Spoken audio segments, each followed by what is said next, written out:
लीलामय विग्रहाय हेमाभदिव्य छविसुन्दराय तस्मै महाप्रेमरसोप्रदाय चैतन्यचन्द्राय नमो नमस्ते। ये नवयुगेंद्र संवाद में प्रश्न हुआ था, है ना। राजा निमि ने प्रश्न किए थे। उस प्रश्न में उन्होंने कहा नारायण अभिधानस्य ब्रह्मण परमात्मन, जो परमात्मा ब्रह्म है वो, चलो जिसके भाग में वो मिल गया। तो उसमें प्रश्न जो हुआ था वो नारायण कौन है, बोले ब्रह्म परमात्मा ही नारायण वही है, भगवान शब्द से जो कहा है वही नारायण है, उसमें कोई आपत्ति नहीं है ना। उसी में आया है वो एक तत्व ही, नारायण तत्व ही ब्रह्म परमात्मा भगवान भगवत्तेन, ठीक है ना, जानना चाहिए। हाँ, वो जो उसमें आया था स्थिति, सृष्टि स्थिति प्रलय जो उसका जो कारण है वही कारण स्वप्न और जागृत और सुषुप्त में क्या होता है, सत बहिश्च, वही बाह्य वृत्ति में विद्यमान है। जागृत स्वप्न और सुषुप्ति जो है वो कैसे है, बाह्य सत बहिश्च, बाह्य उसमें विद्यमान है। वो देह इंद्रिय और सुहृदयानी ये न चरंती, वो अलग प्रसंग वहां चला था, ठीक है ना। तो उसके साथ हमारे यहाँ कोई संबंध नहीं है। हमारा यहाँ इतना ही जानना है हमें, ये जो विपलान ने उसका जो प्रश्न पूछा था उन्होंने, निमि महाराज ने, कि नारायण अभिधान, नारायण अभिधान मतलब नारायण नाम से जो ब्रह्म परमात्मा ब्रह्म है वो क्या है, ब्रह्मवित्तमा क्या है, निष्ठा मरहतो नोम यूयम वक्तु, हमें उसके उसमें जो विद्यमानता है वो बताइए। तो इसलिए कह रहे हैं, उसका उत्तर देते हुए कह रहे हैं कि स्थिति, सृष्टि स्थिति प्रलय के जो कारण के कारण है वही नारायण है। और बोले स्वप्न स्वप्न स्वप्न नहीं, स्वप्न सुसुप्ति, जागृत स्वप्न सुसुप्ति, उसमें भी जो उससे जो बाहर है, उससे जो बाहर है वो भी नारायण है। और देह इंद्रिय सुहृदयानी, देह और इंद्रिय हृदय में भी जो विचरण करते हैं, है ना। और क्या कहते हैं, तद इव ही नरेंद्रम, हे नरेंद्र, हे राजा, नरनाम इंद्र नरेंद्र, हे राजा, तद एव इह संजीवितानि परम, परमात्मा के द्वारा ही यह संसार क्या है, संजीवित है, मतलब सम्यक रूपेण जीवित है, मतलब अपने अपने कार्य कर रहा है, उसी के शक्ति से ये सब कार्य हो रहा है, ये कहा था उसमें। हाँ, परमात्मा की शक्ति से तो संसार चल रहा है,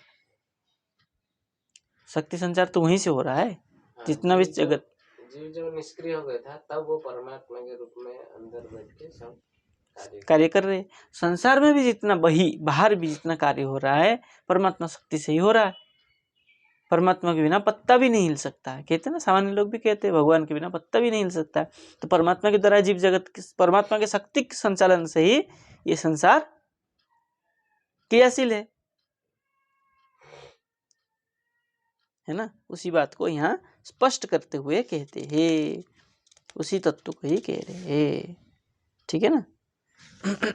तो कह रहे हैं तथापि ब्रह्मत्व स्पष्टीकरणाय विपर्ययेण व्याख्यायते, पहले भगवान शब्द से ही ब्रह्म को व्याख्या कर दिया, अब कह रहे हैं वही ब्रह्म को स्पष्ट करने के लिए विपर्ययेण, विपरीत दिशा से व्याख्या कर रहे हैं, ठीक है ना। बोले तत्र एकस्यैव विशेषण भेद, वो एक ही विशेषण भेद से तद अवशिष्टत्वेन, विशेषण भेद होने से क्या हो गया, उसके जो अवशिष्ट अंश है उससे प्रतिपादनात् तथैव, उसको प्रतिपादन करने के लिए उसी प्रकार तत् तद उपासक पुरुष अनुभव भेदात् च आविर्भाव। वो जो उपासक है, तत्त उपासक मतलब जो ईश्वर उपासक है, अन्य अन्य उपासक है, तो प्रत्येक उपासक के अंदर उपासना प्रणाली भिन्न है, उपासना का स्वरूप भी भिन्न है, उपासना का जो विग्रह है वो भी भिन्न है, उपास्य भी भिन्न है। प्रत्येक उपासक के लिए उपास्य भी भिन्न भिन्न है। मैं जो हृदय में अपने ईश्वर को बिठाया हूँ वो अपने हिसाब, अपने मन बुद्धि चित्त के द्वारा मैं अपने हिसाब से बिठाया हूँ। आप जो करेंगे वो अपने हिसाब से करेंगे, जो दूसरा करेगा वो उनके हिसाब से करेगा, वो करेगा उनके हिसाब से करेगा। प्रत्येक व्यक्ति क्या करेगा, अपने अपने अंतःकरण के द्वारा अपने अपने हृदय में चिंतन करेगा। तो तत्त भिन्न, ईश्वर भिन्न भिन्न हो गया कि नहीं हो गया? तत्त हृदय में चिंतन अलग अलग होता है। ईश्वर भले ही एक है, लेकिन आपके अंदर जो आपके चिंतन का स्वरूप है उसका स्वरूप भिन्न है, मेरे अंदर स्वरूप भिन्न है। और सबके प्रत्येक व्यक्ति के हृदय में ईश्वर का चिंतन जो कर रहा है प्रत्येक व्यक्ति, सबके स्वरूप में कुछ ना कुछ भिन्नता बनी रहेगी। ईश्वर तो एक है, फिर भी प्रत्येक व्यक्ति के अनुसार क्या हो गया, वो स्वरूप भिन्न भिन्न हो गया। जैसे कि उदाहरण और लीजिए, कृष्ण राधा कृष्ण एक ही है ईश्वरत्व न, लेकिन हमारा मंदिर में जो विग्रह बैठा हुआ है वो भिन्न है। गोविंद जी में जो बैठा हुआ है वो उसका स्वरूप अलग है, गोपीनाथ में जो बैठा है वो भी अलग है, राधा रमन में बैठा है अलग है, बिहारी जी में बैठा है अलग है, मदन मोहन में बैठा है अलग है। प्रत्येक मंदिर में स्वरूप भिन्न भिन्न हो गया कि नहीं हो गया? तो प्रत्येक, इससे स्पष्ट होता है जो बनाने वाला व्यक्ति है विग्रहों को, तो उसके चिंतन के अनुसार वो विग्रह बनाया है। ईश्वर तो एक ही है, उसी को कह रहे हैं। क्या कह रहे हैं? बोले तत्र एकस्य एव, एक का ही विशेषण भेदेन, विशेषणों की भेद होने से बोले तद अविशिष्टत्वेन च प्रतिपादनात् तथैव तत्तद उपासक, उपासक भिन्न होने से बोले पुरुष अनुभव, पुरुष का भी अनुभव भिन्न भिन्न है। बोले अनुभवा पुरुष अनुभवात च आविर्भाव, पुरुष के अनुभव के अनुसार आविर्भाव हुए प्रत्येक प्रत्येक हृदय में भिन्न भिन्नता। बोले नामनोर भेद, और नाम भेद होने से भी इति उत्तर वाक्य तात्पर्य, नाम भेद होने से भी स्वरूप भिन्न हो गया। गोविंद, गोपीनाथ, मदन मोहन, राधा रमन, बांके बिहारी, गोकुलानंद, नाम भिन्न भिन्न है, उस हिसाब से भी उनका स्वरूप भेद है। ईश्वर तो एक है, नाम भिन्न होने से स्वरूप भी भेद है। रामकृष्ण गोविंद सब भिन्न भिन्न है, स्वरूप भिन्न है कि नहीं है? लेकिन ईश्वर तो एक है, इसलिए कह रहे हैं तत्र एकस्य एव, एक का ही विशेषण भेद से स्वरूप भेद। तो ब्रह्म परमात्मा भगवान ईश्वर एक है, फिर भी ब्रह्म परमात्मा में भगवान शब्दत्व न स्वरूप भेद है। हो गया स्पष्ट? चलिए आगे। एतत् उक्तम भवति, बोले स्वयं अहेतु, स्वयं जो है स्वयं का कारण नहीं होता है, हेतु नहीं होता है ना, कारण थोड़ी बनता है। घट के प्रति घट कारण थोड़ा बनेगा, घट के प्रति कारण बनेगा मिट्टी का, मिट्टी का बनेगी, मिट्टी का के कार्य होगा घट, तो स्वयं स्वयं के प्रति कारण नहीं बनेगा ना, कारण तो और कोई बनेगा। इसलिए कह रहे हैं स्वयं अहेतु, स्वयं के प्रति स्वयं जो है हेतु नहीं होता है। स्वरूप शक्ति विलासमयत्वेन, स्वरूप का, स्वरूप शक्ति का एक जो है क्या है? विलास है। विलास मतलब लीला। लीलामयत्वेन तत्र उदासीनमपि प्रकृति जीव प्रवर्तक अवस्था प्रकृति और जीव का जो प्रवर्तक अवस्था है, उस अवस्था परमात्मा परपर्याय स्वांश लक्षण पुरुष द्वारा यदस्य यद अस्य सर्ग स्थित्यादि हेतुर्भवति। सर्ग मतलब सृष्टि स्थिति आदि का कारण होता है। कौन?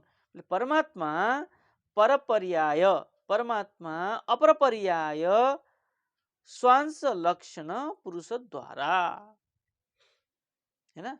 परमात्मा का जो अपर पर्याय है, भिन्न, पर हो गया, अपर मतलब उसी परंपरा में, उसी परंपरा पर्याय में स्वांश लक्षण पुरुष, उनका जो अंश लक्षण पुरुष है, परमात्मा का जो अंश लक्षण पुरुष है वो जीव है।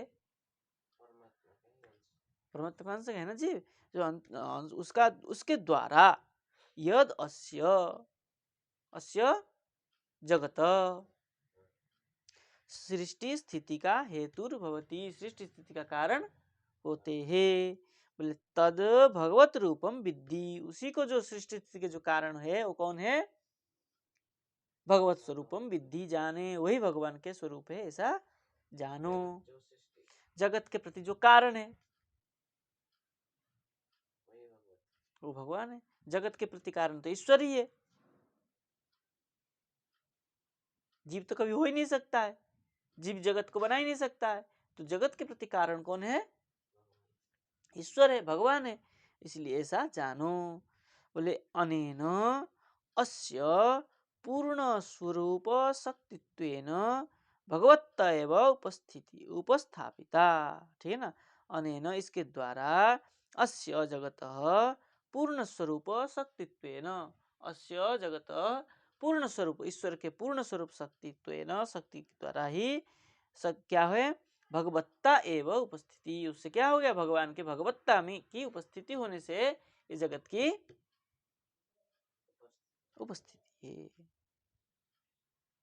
यद्वा, दूसरा अर्थ कर रहे, यद्वा अंशित्वात् न विद्यते हेतु, अंशी होने से, ईश्वर अंशी होने से क्या होगा? हेतु न विद्यते, कारण नहीं होगा। बोले क्यों?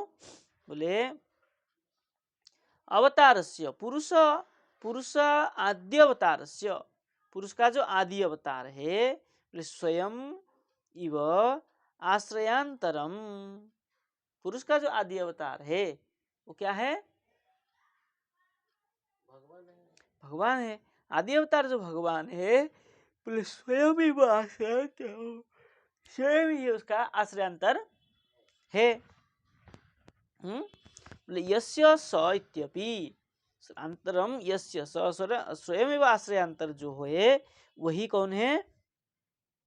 भगवान है। तो वही भगवान इत्यपि भगवती तत्रैव परमात्म रूपता, जो भगवान का परमात्मा का रूप ही है उसके प्रति आश्रय है। बोले च आरूपता च एवं उपतिष्ठति इत्याह, इसी प्रकार उपस्थापना किया गया है। पुनः तेनेव येन हेतुकर्ता, उनका ही जो हेतु करता है ईश्वर है। जगत का ईश्वर हेतु करता कौन है? ईश्वर है। ईश्वर है वो ईश्वर, बोले आत्मा अंशभूत जीव, आत्मा परमात्मा का जो अंशभूत जीव है, प्रवेशन द्वारा संजीवितानि संति, जीव में ईश्वर के प्रविष्ट होने से वो जीवित है। देहादिनी तद उपलक्षणानि, देहादि जो है उसका उपलक्षण है, जीव का आश्रय ही तो है, उपलक्षण ही है। शरीर में कोई परमात्मा का प्रविष्ट थोड़ा है, शरीर में कोई परमात्मा का प्रविष्ट थोड़ा है, जीवा में प्रविष्ट है परमात्मा के, इसलिए कह रहे परमात्मा जीवात्मा से भिन्न है। हाँ, लेकिन उसमें अंतर निहित है।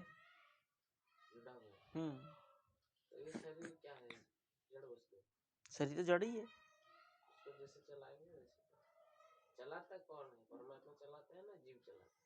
परमात्मा की इच्छा से जीव चलाता है। तो जीव फिर स्वतंत्रता दिए हैं स्वतंत्र थोड़ा दिए हैं जीव को। हम मान लेते हैं ऐसा, स्वतंत्रता नहीं, फिर भगवत इच्छा क्या रह गया? जैसे मैनेजर को देता है मालिक, थोड़ा तो वो स्वतंत्र देता है। वो तो कहता है तुम ऐसे करो, तो मैनेजर अपना मान के करता है, करवाता है लोगों से। लेकिन करता सब उसका अंदर में। क्या स्वतंत्रता मिला बताइए? कोई भी काम में रोसिया है, रोसिया को जो मैनेजमेंट करता है, भंडार घर में जो मैनेजमेंट करता है, मालिक जो कह देगा वही तो बनाता है। क्या स्वतंत्र करेगा उसमें? 100 ग्राम की जगह 150 ग्राम तेल दे सकता है, वही तो है, थोड़ा बहुत। लेकिन वो तो मालिक को पता है। मालिक भी कह रखा है कभी अगर मैं कहूँ कम, तुम्हें कम लगे तो तुम दे सकते हो। स्वतंत्र क्या मिला? वो तो वहीं से ऑर्डर मिला हुआ है, अगर लगे थोड़ा बहुत और ज्यादा तो दे सकते हो, वो तो ऊपर से ऑर्डर मिला हुआ है।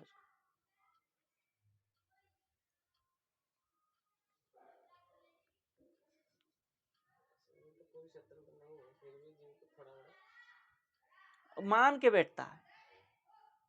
मैनेजर क्या करता है? थोड़ा तेल दे देता है, कहता है मालिक को बताना मत, डांटेंगे, लेकिन उसके वो वहां से वो मिला हुआ है। अगर उससे विपरीत जाता है तो द्वेषी माना जाएगा, उसको द्रोही माना जाएगा। अगर वहां से ऑर्डर मिला हुआ है, कभी तुम्हें लगे, मैं कहने की बात भी, तुम्हें लगे अगर थोड़ा ज्यादा तो दे देना।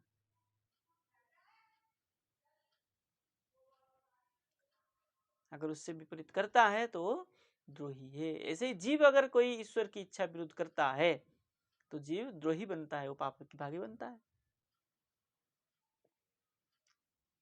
शास्त्र के द्वारा जीव को सिखाया गया, बताया गया है कि ईश्वर ऐसा चाहता है, और जीव क्या कर लेता है? उससे विपरीत कार्य कर लेता है, तो क्या करता है? उसका दंड भोगता है। अगर जीव उसके अनुसार चले, दंड ही नहीं मिले। लगे ही पंक्ति। अगर जीव नहीं माने ईश्वर की बातों को तो उसको दंड भोगना पड़ता है। उसी को कहा है। आगे क्या कह रहे हैं? देहादिनी तद उपलक्षणाय।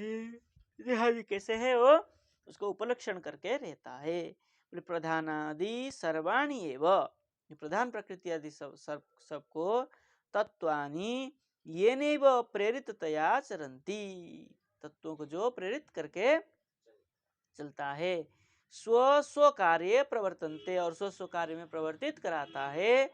तत् परमात्मा रूपम विद्धि, उसी को परमात्मा के स्वरूप है जानना चाहिए।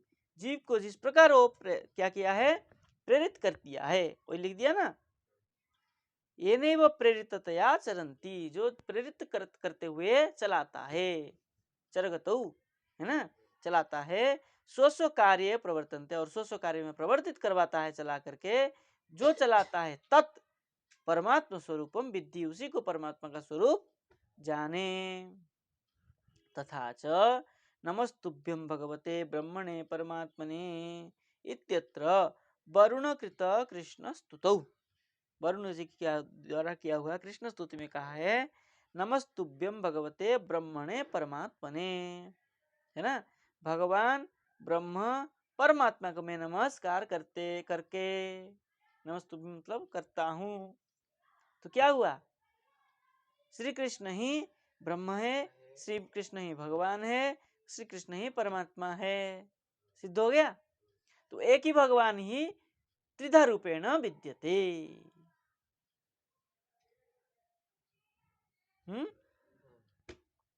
दो जगह प्रमाण मिला कि भगवान परमात्मा और ब्रह्म एक ही है। तो परीक्षित महाराज जी कहते हैं सुखदेव जी को पहले बताया, फिर दूसरे ये उसमें बताया ना, पलायन नहीं नहीं नहीं, वहाँ तो अलग, यहाँ पे बताया यहाँ पे बताया ना, वरुण जी ने कृष्ण को स्तुति किया है, वहाँ तो प्रश्न किया था उन्होंने, ब्रह्मण परमात्मन नारायण अभिधानस्य, वहाँ नारायण को बताया, नारायण के अभिधान से ब्रह्मा परमात्मा को, वो भी एक प्रकार के तीनों, नारायण कहो भगवान कहो कृष्ण कहो एक ही बात है, लेकिन यहाँ स्पष्ट रूप में कह दिया है ना, भगवते ब्रह्मणे परमात्मने।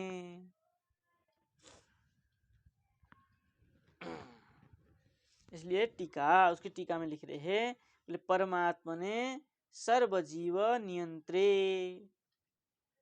सीधे स्वामी लिखते हैं कि परमात्मा जो है बोले सर्व जीव नियंत्रे, सर्व जीव को नियंत्रण करने वाले, इत्येषां बोले जीवस्य आत्मत्वं तदपेक्षया तस्य परमत्वम् इत्यतः परमात्म शब्देन तत्सहयोगी स एव व्यंजते इति।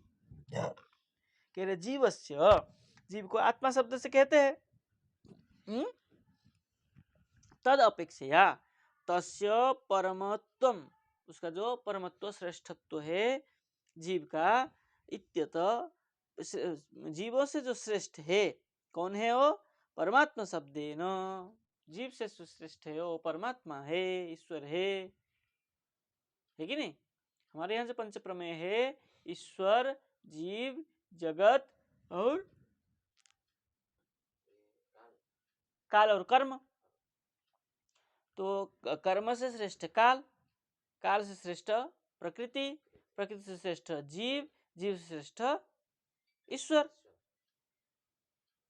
तो जीव से श्रेष्ठ कौन हो गया, ईश्वर है, उसी बात को यहाँ कह दिए, ठीक है ना। तस्य तस्य जीवस्य परमत्वं श्रेष्ठत्वम् इत्यतः परमात्मा शब्देन, परमात्मा शब्द से जीव से श्रेष्ठ को कहा है, तत्सहयोगी, परमात्मा शब्द से जो सहयोगी है, स एव व्यज्यत, उसका जो सहयोगी ब्रह्म और भगवान है, उसी को यहाँ व्यज्यत मतलब क्या किया है, व्यक्त किया गया है। अब कह रहे हैं, देखिए परमात्मा को कह दिया, अब ब्रह्म को कह रहे, ब्रह्म किसको कह रहे हैं, बोले जीवस्य, कहाँ गया, हाँ, तद अवशिष्टत्वेन ब्रह्मत्व मात्रंच एवं उपतिष्ठति इत्याह स्वप्न इति, है ना, स्वप्न करके जो कहा था, जागृत स्वप्न स्वप्न सुषुप्ति के, तद बहिश्च करके कहा था ना उसमें उसी को बात कह रहे हैं, बोले तत्त अवशिष्टत्वेन, उससे उससे जो भिन्न है, तत्त अवशिष्ट, उससे उससे जो अवशिष्ट जो बचा हुआ है, किस किस से बचा हुआ है, बोले उसी को ब्रह्मत्वम, ब्रह्मत्व मात्रम, उसी को ही ब्रह्मत्व कहा गया है। नहीं, तत्त अवशिष्टत्वेन, वहां जो कहा था ना, स्थिति स्थित्युद्भव प्रलय हेतुरस्य, जो कहा था ना, उससे जो स्थिति और उद्भव मतलब सृष्टि और प्रलय, उससे जो उसके जो कारण के कारण है, अथवा स्वप्न, क्या है, स्वप्न जागृत और सुसुप्ति, यहाँ कहा है तत्त अवशिष्टत्वेन, मतलब स्वप्न स्वप्न जागृत नहीं, जागृत स्वप्न सुसुप्ति, ऐसे लीजिए, ये तीनों में से जो विशिष्ट है, मतलब इससे जो परे है, वो कौन है, ब्रह्मत्व मात्रम, वो ब्रह्म है, उससे जो परे है, एवं उपतिष्ठति इत्याह, इसको उपतिष्ठित करने के लिए वहां स्वप्ने कहा है ना, जागरे स्वप्ने यत सद अन्वितम, जागृत स्वप्न और सुसुप्त में जो सत रूप से अन्वित होता है, तीनों अवस्था में वो तो विद्यमान है, और तद बही, उससे बाहर, बाहर कहाँ है, बोले समाधि आदौ, समाधि में जागृत स्वप्न सुसुप्ति कुछ भी नहीं रहता है, तो वहां पर भी जो यद अवशिष्टम चिन्ह मात्रत्वेन, जो अवशिष्ट रह जाता है चित्त सत्ता, उसी को ही प्रकाश्यमानम तद ब्रह्मम रूपम विद्धि, उसी ब्रह्म के स्वरूप को जानो, जो जागृत स्वप्न सुषुप्ति में भी विद्यमान है और उससे भिन्न समाधि अवस्था में भी जो विद्यमान है उसी को ब्रह्म जानो। जागृत सुषुप्ति और स्वप्न में जो विद्यमानता रहता है वहां पे विद्यमान है, और समाधि अवस्था में भी जो विद्यमान है उसी को ब्रह्म जानो। तीन अवस्था में जो जागृत चार अवस्था बताया, स्वप्न सुषुप्ति और जागृत, वहां तो विद्यमान है ही है, समाधि अवस्था में भी जो विद्यमान है। समाधि अवस्था मतलब तीनों से ऊपर है। हाँ, समाधि तो तीन से भिन्न है ना, किसी वो किसी अवस्था है, वो तो तुरीय अवस्था है, समाधि तो चतुर्थ अवस्था है। चतुर्थ अवस्था है। हाँ उसमें ये सब सुप्त हो जाते हैं। हाँ, क्योंकि इंद्रिय कार्य करेगा तो समाधि लगा ही नहीं है। इंद्रिय कार्य जब नहीं करता है तब समाधि में इंद्रिय कार्य नहीं करता है।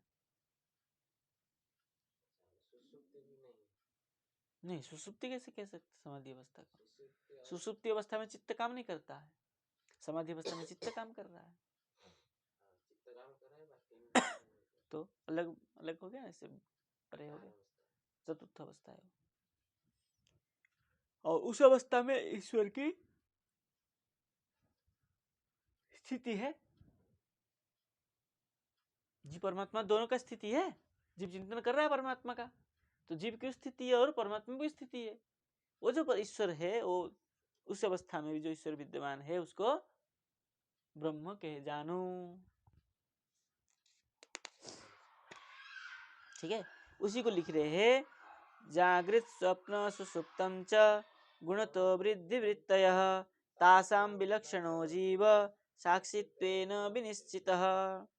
जागृत स्वप्न सुषुप्त अवस्था में गुणतः वृद्धि वृत्तय, गुण से जो वृद्धि का वृत्ति है, तासाम विलक्षण, उससे भी विलक्षण जो है उसी को, उसी जीव को साक्षित्वेन विनिश्चित, साक्षित्वेन निश्चय किया गया है। इति दर्शनेन, इस प्रकार जब दर्शन करता है तब क्या करता है बोले, शुद्ध जीव स्वरूपम एवं अस्य उपस्थितम भवति, शुद्ध जीव ही यहाँ पर उपस्थिति होता है। तथापि अत्र न तन्मात्रम विवक्षितम, फिर भी यहाँ पर तन्मात्रा में आदि की नहीं स्थिति नहीं मानते हैं। तन्मात्रा मतलब ये जो पंच तन्मात्रा है, रूप रस गंध स्पर्श शब्द आदि, ये सब उसी जीव के साथ कोई अवस्थित नहीं होता है। ठीक है ना, शुद्ध जीव के इसमें। किंतु अंतर्भूत जीवाख्यादि शक्तिकम, जो अंतर्भूत जीव है, सूक्ष्म जीव है, वो क्या है, उसका जो शक्ति है बोले पूर्ण चिद रूपमेव विवक्षितम, उसको ही पूर्ण चित स्वरूप को स्वरूप ही कहा गया है ना। जो अंतःकरण में सूक्ष्म जीव है उसी को ही चिद रूप से कहा गया है। यत्र पूर्ण वस्तु दर्शयितुम न शक्यते, सूक्ष्म शरीर के द्वारा पूर्ण वस्तु को दिखा नहीं सकते हैं। तत्र एक देश निर्देशन एवं उद्देश्यते, वहां पर जो एक देश को ही निर्देशन करके उद्देश्य किया गया है। अंगल्यग्रे समुद्रोयम इतिवत, बोले कितना बड़ा समुद्र है, बोले इतना सा। कोई पूछा कितना बड़ा समुद्र है, कहा इतना सा है। तो समुद्र क्या इतना सा है? पता नहीं है, अथाह है, लेकिन किसकी अपेक्षा हो भाग छोटा है ना, इसलिए कहा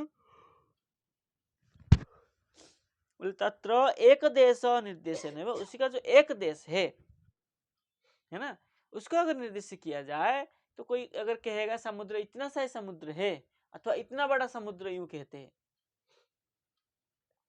ये जो अंगुली निर्देश करके हमने कहा इतना बड़ा समुद्र है, क्या इतना ही बड़ा समुद्र है? तो विस्तार है। लेकिन हम क्या कहते हैं, एक उदाहरण क्या समझाने के लिए केवल प्रयास करते हैं, प्रयास मात्र है, ठीक है ना। उसी तरह ही ये हमारे ईश्वर की होए। ब्रह्मत्व ग्रहणम च अभेद दृष्टेव स्यात् इति तद अभेद निर्देशश्च अत्र उपयुक्त एव। कह रहे हैं, बोले जैसे आपने अंगुल निर्देश से बताया था, ऐसे ही ब्रह्मत्व ग्रहणम च, ब्रह्मत्व का जो ब्रह्म में जो ब्रह्मत्व का ग्रहण है वो कैसा है, बोले अभेद दृष्टिया एव स्यात्। अभेद दृष्टि से तो हो सकता है, किंतु तद अभेद निर्देशनश्च उपयुक्त क्या है, अत्र उपयुक्त एव। उसका जो अभेद निर्देशन है वहां पर, यहाँ पर उपयुक्त है, सर्वत्र उपयुक्त नहीं है। एवं अन्यत्रापि अभेद निर्देश विवेचनीय, और अन्यत्र भी अभेद का निर्देश को विवेचन किया गया है। हमारा भेदाभेद बाद है ना, इसलिए अभेद भी हमने निर्वचन किया गया है।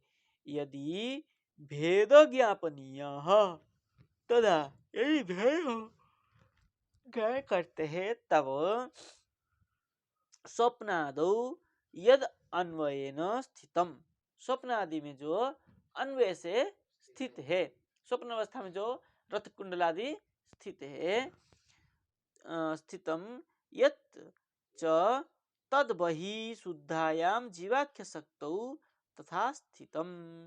वहां पर, कहां पर, शुद्ध जीव में, शुद्ध जीव में वो बाहर होने पर भी शुद्ध जीव में वो स्थित हो जाता है। नहीं, ब्रह्म की बात नहीं कर रहे।